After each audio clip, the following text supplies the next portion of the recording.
ഖബറിൽ നിന്ന് എഴുന്നേറ്റ് വരുന്ന സമയത്ത് മുഅ്മിനീങ്ങളെ, ഖബറിൽ നിന്ന് ഞാനും നിങ്ങളുമൊക്കെ എഴുന്നേറ്റ് വരുമ്പോ നമ്മുടെ കൂടെ മഹ്ശറിലേക്ക് രണ്ട് ആളുകൾ നമ്മോടൊപ്പമുണ്ടാകും. നിങ്ങളെല്ലാവരുടെ കൂടെയും രണ്ടാളുകൾ ഉണ്ടാകും. വജാഅത് കുല്ലു നഫ്സിൻ മഅഹാ സായിഖും വശഹീദ്.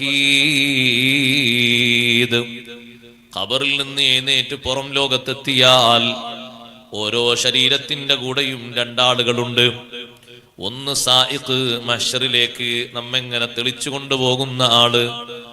മറ്റൊന്ന് ഷഹീദ്, നമുക്ക് അനുകൂലമായും പ്രതികൂലമായും സാക്ഷി നിൽക്കുന്ന ആള്.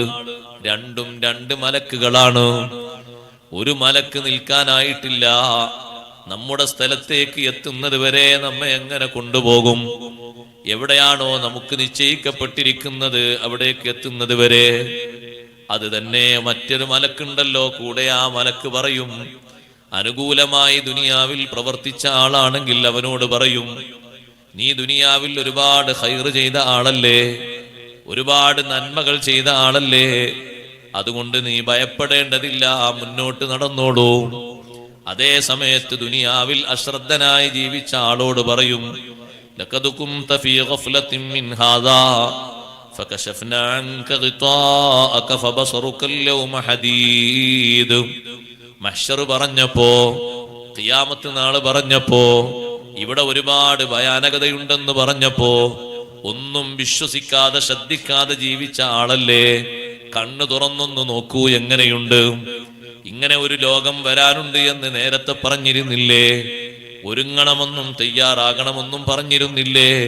അന്ന് നീ അതിനു വേണ്ടിയൊന്നും പരിശ്രമിച്ചില്ലല്ലോ.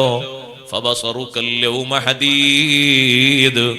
ഇന്ന് നിന്റെ കണ്ണുകൊണ്ട് നീ ഒന്ന് നോക്കണം. നിന്റെ കാഴ്ചക്ക് നല്ല മൂർച്ചയാണ്, നിന്റെ ദൃഷ്ടിക്കൊരു തകരാറുമില്ലല്ലോ. അള്ളാഹു പറഞ്ഞ ലോകം കണ്ടില്ലേ? ഭൂമിയെ ഭൂമിയല്ലാത്ത രൂപത്തിലും ആകാശത്തെ ഇക്കാണുന്ന രൂപമല്ലാത്ത രൂപത്തിലും മാറ്റിമറിച്ച ഒരു നേരമാണ് നമ്മൾ ഖബറിൽ നിന്ന് പുറത്തേക്ക് വരുന്ന നേരം. പുറത്ത് എത്തലോടുകൂടെ ഓരോരുത്തരും പല ഭാഗത്തേക്കുമായി മുകളിലേക്കുള്ള ഒരു തുറിച്ച നോട്ടമുണ്ട്. മുകളിലേക്ക് മനുഷ്യൻ നോക്കുന്നത് എത്രമാത്രം ഭയപ്പാടോടെയാണ് സഹോദരങ്ങളെ. മേൽഭാഗത്തേക്കുള്ള നോട്ടം ഒരിക്കലും തായോട്ടാകാത്ത രൂപത്തില് അത്രയും ഭയവിഹ്വലതയിലാണ് ആളുകൾ മുന്നോട്ട് നീങ്ങുന്നത്.